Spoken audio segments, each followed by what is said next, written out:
Olá, sejam todos bem-vindos à nona Conferência Nacional de Desenho Instrucional. Essa palestra versa sobre a classificação dos artefatos educacionais pelo fluxograma de Well. Eu sou Wellington Fernando Aquino, mestrando em Educação e Novas Tecnologias pelo Centro Universitário Internacional Uninter, pesquisador associado à Design Research Society e também à rede de investigadores em desenho da Universidade de Palermo. Para iniciar a nossa discussão quanto aos artefatos educacionais, é importante ressaltar que artefato educacional é um termo balão para diversos outros sinônimos que nós temos, como objetos de aprendizagem, recursos educacionais abertos, que obviamente são distintos entre eles, mas ao falar de artefatos educacionais, estamos falando de um todo que pode ser utilizado na educação. Trago aqui uma frase que nos diz: não são os objetos que levam à mente a necessidade de verificação lógica, os próprios objetos são elaborados pela mente. Então aqui nós temos autores clássicos como Vygotsky e Piaget discutindo essa relação de artefatos educacionais já no século passado. Né? Essa relação, ela obviamente é metacognitiva, porque nós temos uma relação do objeto com a nossa mente, com o nosso pensamento. Né? Nós temos um modelo de fluxo de informação proposto por Nelson e Nairns, onde nós temos dois objetos, o nível meta e o nível objeto. Ambos estão interrelacionados. Como assim? Pensamos em uma situação-problema. Ela está no mundo real. Né? Qualquer situação que eu me depare, ela vai estar no mundo real. Esse é o nível objeto, mundo real. E para resolver essa situação, para propor uma solução, eu preciso captar essas informações do mundo real e levá-las à minha subjetividade, ao nível meta. Lá no nível meta, essas informações, junto à minha memória, à minha experiência, elas vai ser elaborado uma solução que é externalizada para o nível objeto. Então, pensamos em uma poça na rua. Me deparo com uma poça, mundo real. Como que eu vou atravessar? Preciso analisar se eu consigo pular, se ela é muito grande, se ela é funda, se ela não é. Levo isso para o nível meta. E no nível meta eu vejo que, olha, não é tão grande, é longe da rua, eu posso simplesmente contornar ela pela calçada. Então eu trago essa solução para o mundo real. Consigo contornar? Consigo. Vou contornar. Veja que tudo isso acontece muito rápido dentro da nossa cabeça. Nós estamos acostumados a ser resolutivos. Esse fluxo, ele é contínuo. Diariamente nós levamos informações do nível objeto para o nível meta e ela retorna para o nível objeto. Nós desenvolvemos um artefato para resolver alguma situação. É uma relação do mundo real para o mundo metacognitivo, que nas teorias platônicas é aquele mundo das ideias, onde eu vou externalizar soluções. E um objeto, ele sempre vem da cabeça de alguém. Né? A cadeira não é natural. Uma cadeira ela não nasce na natureza. Ela precisa ser projetada, fabricada. Ela nasce do cognitivo. Né? A partir de uma necessidade, nós vamos internalizar e externalizar um artefato. É isso que nos traz a discussão do início com a frase de Vygotsky e Piaget. Então, aqui nós sempre vamos ter essa relação, esse fluxo de informações de internalizar e externalizar, baseado em aspectos resolutivos, orientados e ativos quando colocamos isso na educação. Esses aspectos metacognitivos são elementos que nós utilizamos dentro da nossa subjetividade, da nossa psique, para poder aprender resolvendo, projetando. Começamos com o aspecto orientado, que é o papel do professor enquanto designer de aprendizagem, termo proposto por Martins no seu livro Aprender Projetando de 2022, que explora diversas didáticas da relação do design com a educação, Não estou falando de um design educacional, estou falando o campo do design se aproximando do campo da educação, né? Então, essa aplicação didática, como que funciona essa relação de aprender projetando, essa aprendizagem projetual, e esta relação ela começa com o professor. O professor ele é o primeiro projetista, ele tem que projetar a sua prática. Como que o aluno vai ser avaliado? Isso está alinhado ao currículo? Quais são os objetivos, a metodologia, né? Então, o professor ele é o primeiro designer que a gente vai ter dentro dessa prática. Ele vai planejar esse desenvolvimento de conhecimentos, ele vai propor esses conhecimentos. E aqui nós temos o professor em uma situação de ensinagem. Por quê? Porque nós temos um processo de ensino e aprendizagem.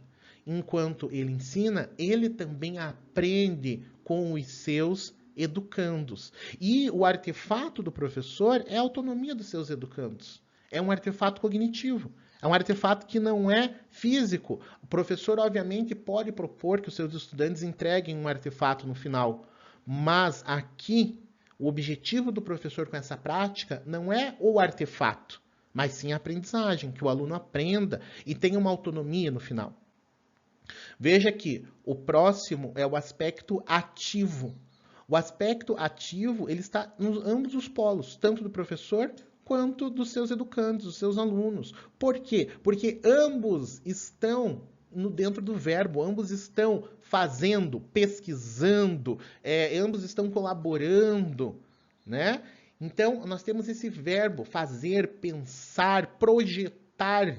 Tanto o professor quanto o estudante estão fazendo isto. Então, tem que ser uma prática ativa. Uma aula expositiva, ela é ativa, professor? Não, ela não é ativa.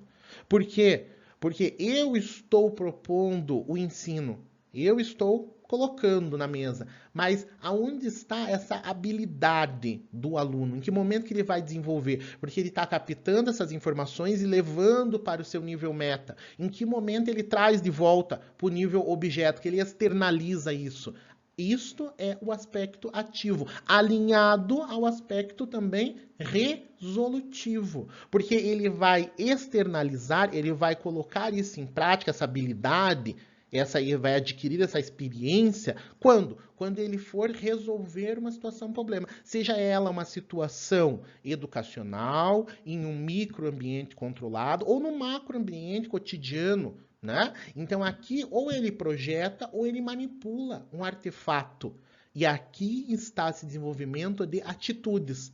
Então nós temos o conhecimento, as habilidades e atitudes. Essa atitude é a autonomia do próprio estudante.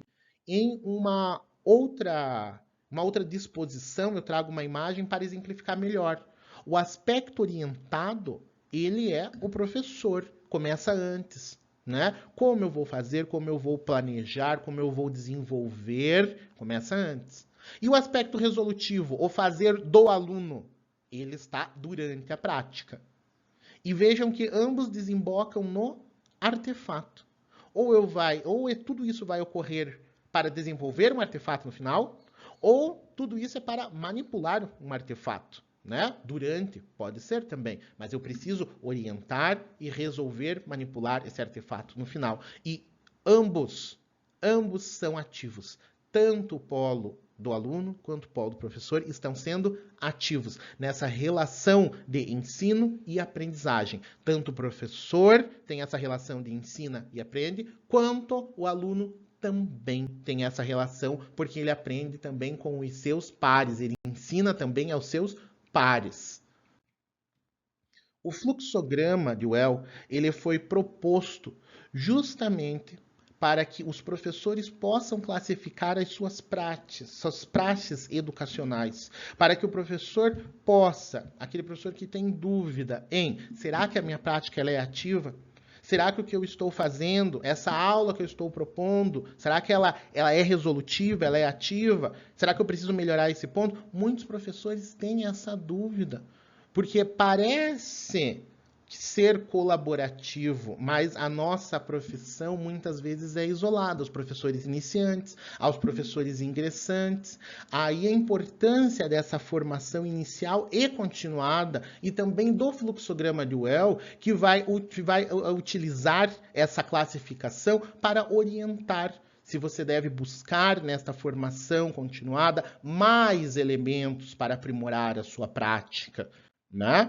Aqui um exemplo do fluxograma de Well como um todo, ele é dividido em 3 partes, a classificação por integração, por objeto e metodológica. A classificação por integração é a primeira parte do fluxograma e ela orienta aquela dúvida do professor quanto a minha prática, ela precisa ser mais orientada, mais ativa, mais resolutiva. Percebam que a primeira pergunta é, a sua prática ela é resolutiva? Vamos fazer uma situação, um exemplo aqui. É uma situação hipotética. A sua prática ela é resolutiva? Não, eu vou dar uma aula ativa só para os meus estudantes. Eu vou dar uma aula expositiva para eles, né? Eu vou passar alguns conceitos no quadro. Tá, mas ela é ativa? Veja que nós seguimos. Resolutivo? Não. Ativo? Em algum momento, os teus alunos, eles vão fazer, vamos voltar ao verbo, eles vão fazer, pesquisar, ou eles vão só ver, vão ficar só olhando? Eles vão pôr em prática esse conhecimento? Não, não vão pôr, vai ser só uma aula expositiva. Então, é necessário ir lá nos conhecimentos do design, que é o campo vinculado à tecnologia, à manipulação e ao desenvolvimento dos artefatos. Você vai lá nesse conhecimento buscar um artefato para te auxiliar nessa prática, um artefato para que os alunos desenvolvam, consequentemente eles vão aprender melhor, né? Porque eles vão estar aplicando esse conhecimento. E este conhecimento de design, eu preciso ir fazer o curso de design, a graduação em design? Não. Esse conhecimento de design vai estar presente na formação continuada ou na formação inicial, e é aquele conhecimento que você teve em relação a criar esses artefatos, ao aplicar artefatos dentro de sala de aula, os repositórios, onde você vai encontrar objetos de aprendizagem, recursos educacionais abertos, a própria biblioteca, né? Então, ela é resolutiva? Não. O aluno não precisa resolver uma situação, um problema. Ele pode fazer outra coisa. Mas ele vai fazer? Não. O aluno deve fazer, ele deve aplicar esse conhecimento. Não agora, mas no futuro. Né? Então, em algum momento, eu preciso trazer algo real para ele. Novamente, manipular ou desenvolver um artefato. Outra situação hipotética. A nossa prática ela vai ser resolutiva. Então, é resolutivo? Sim. Vamos ao outro lado. Ela é orientada? Então, eu vou propor uma situação para que os alunos resolvam. Mas ela vai ser orientada? Não, eu vou simplesmente dar uma situação, ó, façam aí esse estudo de caso, vamos jogar aí para os alunos esse estudo de caso, mas sem nenhum conteúdo pregresso. Simplesmente jogo isso para eles resolverem. Então eu preciso, ó, é orientado? Não, eu vou precisar rever aqueles conteúdos lá de didática, lá do campo educacional, presentes na minha formação inicial ou continuada. Eu vou precisar apresentar esse conteúdo inicialmente. Esse conteúdo vai ter que estar alinhado ao currículo. Então, eu volto lá no campo de educação. Perceba que todos esses campos, todas essas questões, elas vão desembocar no artefato. Por mais que elas sejam, porque perceba que a minha prática ela é resolutiva? Não, mas ela vai ser ativa? Em algum momento o aluno vai fazer? Sim, vai ter um momento que eu vou pedir para ele pesquisar. Veja que quando eu coloco sim, ele já vai direto para o artefato. Ele não pergunta se é orientado. Se você já planejou que você não vai trabalhar com uma situação problema, mas que você vai mandar o aluno pesquisar e fazer uma apresentação, uma outra situação, ela já é orientada. Você já planejou, né? Mas se a tua prática ela vai ter uma situação problema, beleza? Você já planejou essa situação também.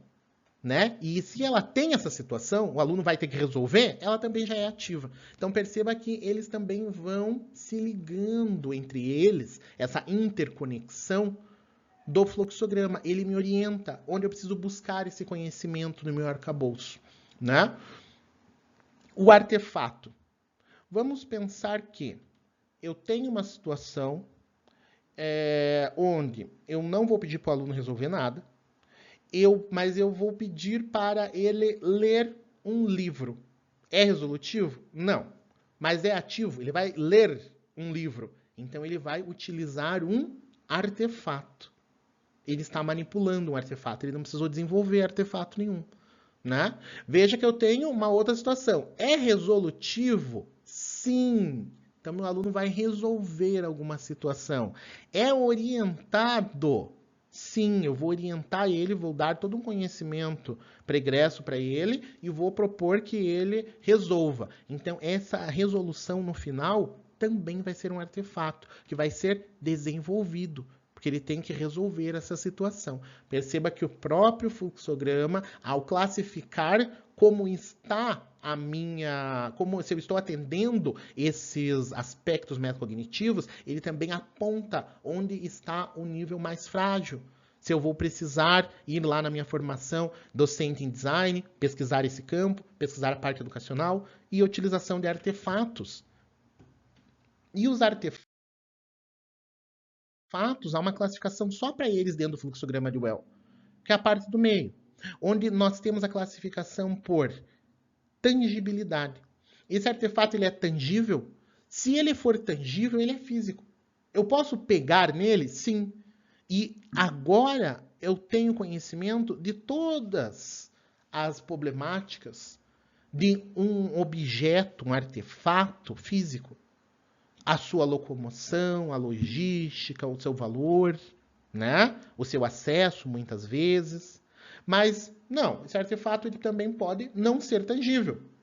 E aqui nós ganhamos algo relacionado ao acesso. Ele pode ser acessado através das novas tecnologias digitais.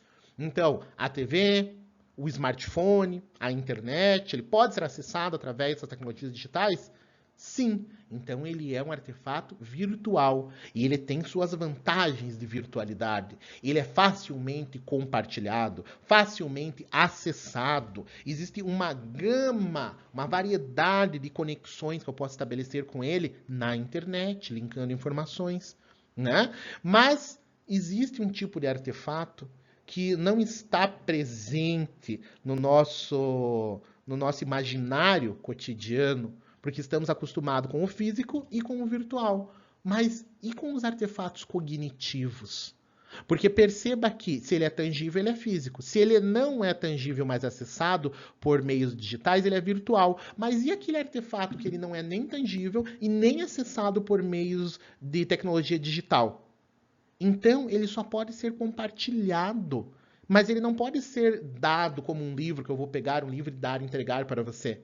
Ele não pode ser compartilhado via link para você baixar. Então, como que eu vou compartilhar esse artefato? Ele é cognitivo. Eu vou explicar. Eu vou ensinar. Vamos pensar no conceito de pi, né? Onde que na rua eu consigo ver o pi? Eu consigo pegar o pi? Eu consigo comprar? Eu não consigo comprar o pi. Porque o pi, ele é um conceito cognitivo. Ele existe dentro da nossa psique, da nossa mente. Mas ele não pode ser acessado no mundo físico ou no virtual, senão por meio de uma circunferência. Primeiro eu preciso apresentar a circunferência para depois apresentar o pi.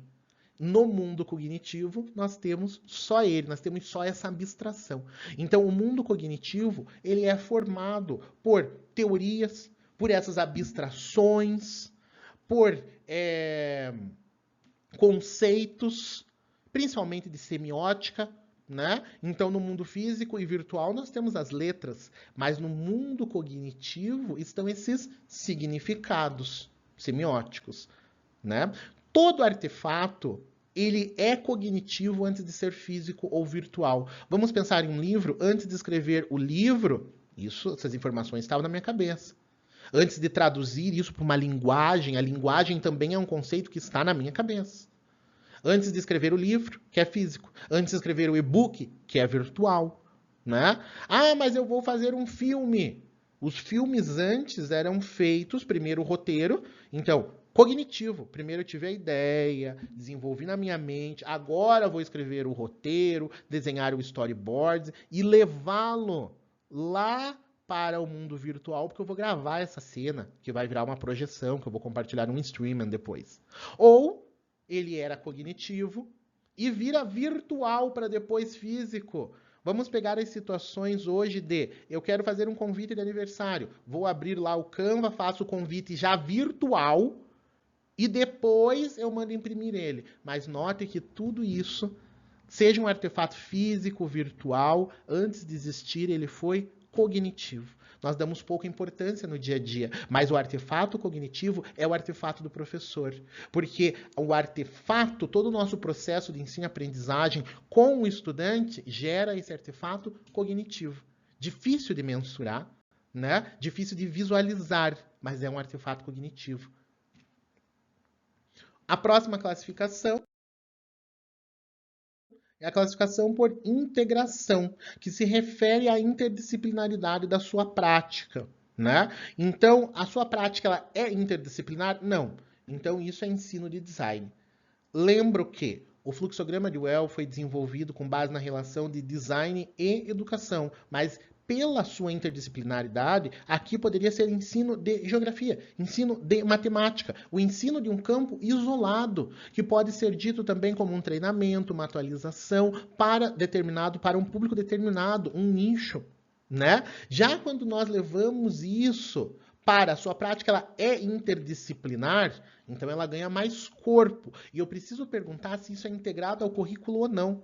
E aqui parece uma situação estranha, mas qual a importância disso? Se a sua prática ela não é integrada ao currículo, ela é isolada.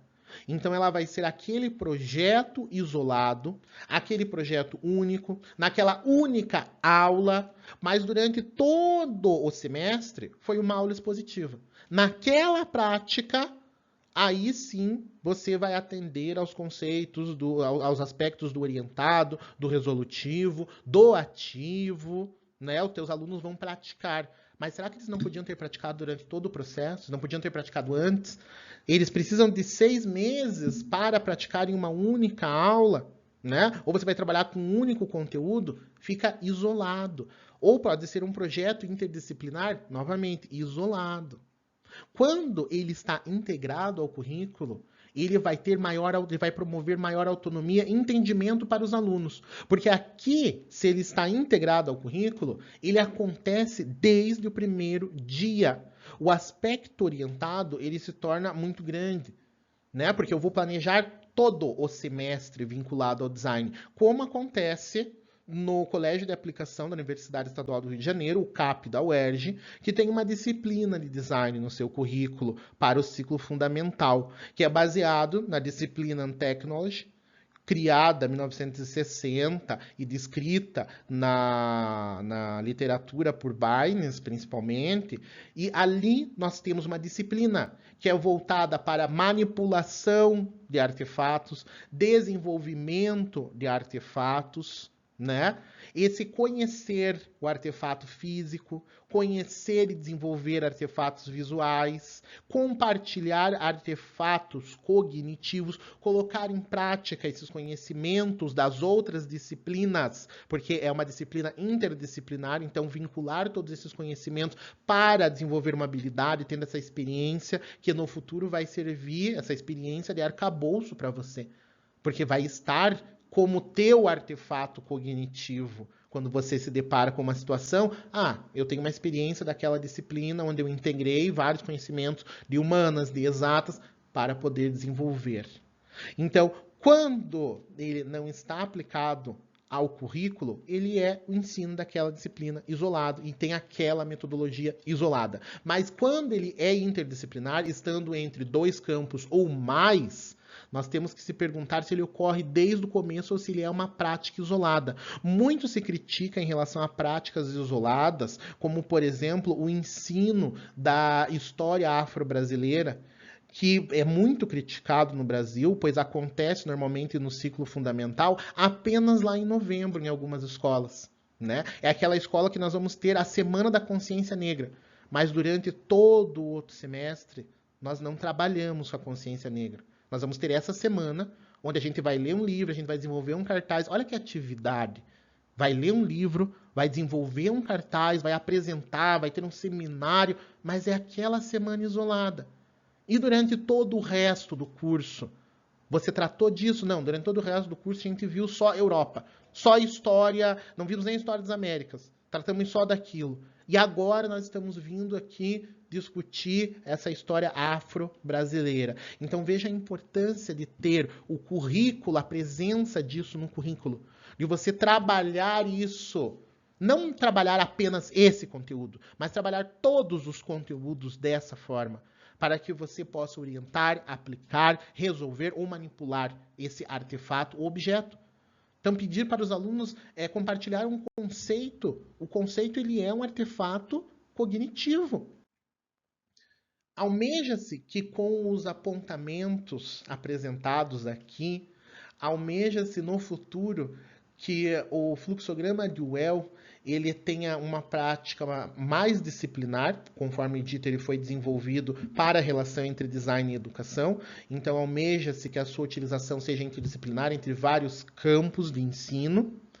Almeja-se que ele possa atender diversos níveis de ensino também e que com a formação docente, com os professores, a formação docente inicial e continuada, nós possamos atualizar e continuar discutindo, aprimorando e elevando este conhecimento.